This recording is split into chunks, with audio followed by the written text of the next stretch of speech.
poetry slam community, if y'all don't know, and we like really thrive on energy. So when I ask some, like when I say someone's coming to the stage, I want you to clap like it's your favorite artist you're ever gonna see in concert. So whenever I announce someone that's coming to the stage, give them that kind of applause. So once again, give it up for Tom, everybody.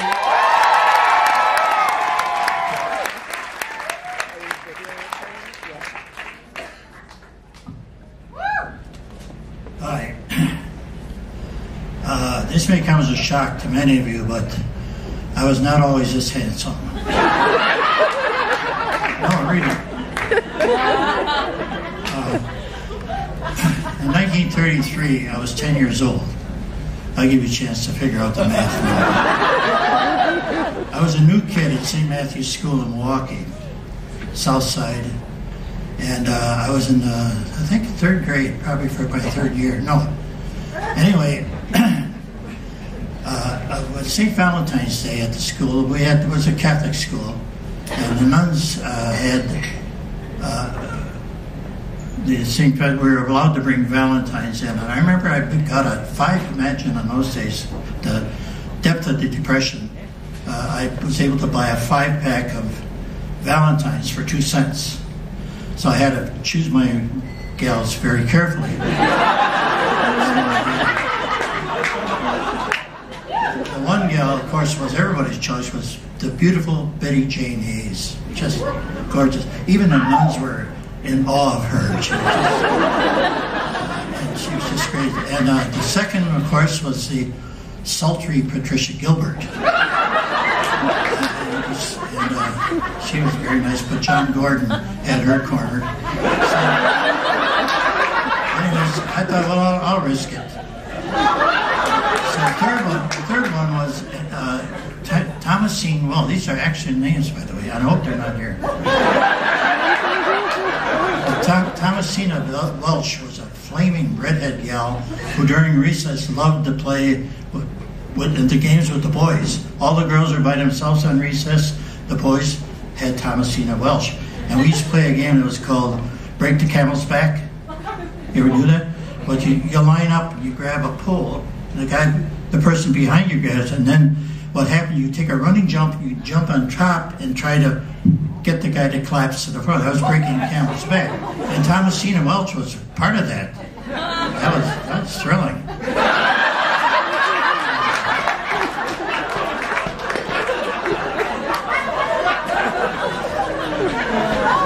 My fourth choice was Dolores Bihalski. Now, Dolores was not plain. She was sort of pretty, but the main attraction for most of us was that she was an early maturer. Of majestic proportions.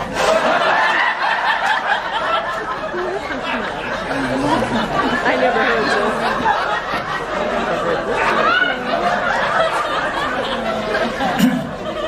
I don't remember who the fifth one was. But anyway,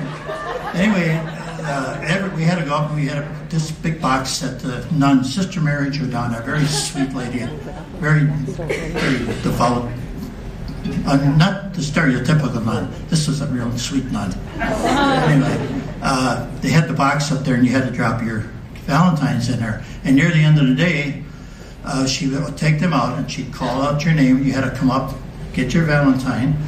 Well, Betty Jane Hayes, to nobody's surprise, got, first of all, the class is about 40, and I think that they were pretty much evenly divided, boys and girls. But Betty Jane got more than 20, so it means there were some girls that really gave her Valentines as well. And Patricia Gilbert came in very close to a second, and then at the end of the time, they said, now who? For some reason, I don't know, to this day, I don't know why she would do this. She said, now who got the least amount? And this was Ruthie Parkinson, who had adenoidal problems and always carried a sodden handkerchief in her hand. So anyways,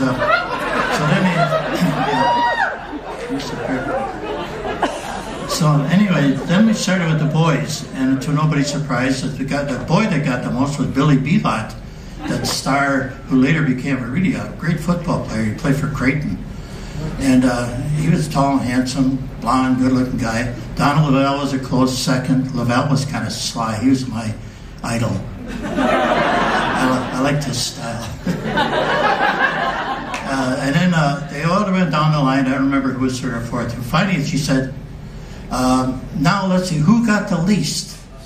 And somebody said, Jimmy Sweeney. Jimmy Sweeney got up and he said, how many did you get, James? 2. So it should have stopped right there, but Jimmy Sweeney, damn his soul, said, sister, Tom Sitter didn't get any. That's precisely. I mean, there's nothing worse than pity. You can hate me, you can detest me, you can ignore me, isolate me, but don't pity me. So anyway, so the day, finally after that mantle of pity was lifted from me, it was kind of forgotten about. Near the end of the day, Sister Mary Giordano said, oh my goodness, what have we here? She reached into the box. Oh, there's a Valentine stuck at the bottom of the box. Imagine that. Well, let's see who it's for. Oh, it's for Tommy Sitter. Get up here, Tommy. So I had to go up, open it up, and it was signed in very fine Spencerian script, a friend. So, twice, again, the mantle of pity descended upon me like a wet, sodden blanket. And I was ready to die. I was ready to kill. Oh, I was just so angry. So, anyway, I knew that at that point, you know, I was like a lot of Catholics. I believe sincerely that if you punched a priest or a nun, you go straight to hell. I mean, a straight shot. Do not pass go. Do not collect $200. Don't even think about stopping in purgatory. You're going straight to hell. But at that time, I thought about punching Sister. And I'm glad I didn't, because she's pretty strong. You know, she'd have whipped me. But then I thought about Big Mouth Jimmy Sweeney. Then I used to have dreams. Did you ever wish that you could choose your own dream before you go to sleep at night? I used to have this daydream about someday I'm going to meet Jimmy. Now, Jimmy, if he's still alive today, he's 92, like 93, like I am, and he could be in a wheelchair. But I'd like to find him. I'd go down there and I'd like to take him out for a nice walk in his wheelchair. Maybe go down a hill.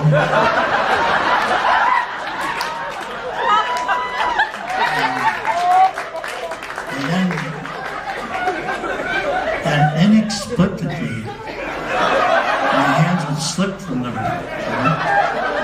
and he would careen down the hill, which ended at a busy intersection, and into traffic. Anyway, if anybody knows where Jimmy Sweeney is, let me know.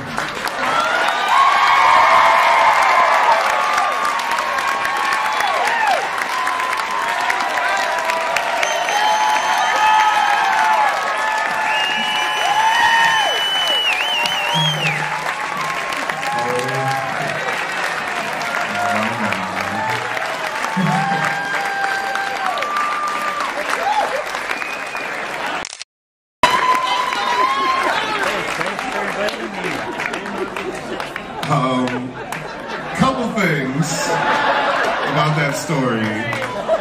First, I can't remember what I had for breakfast this morning.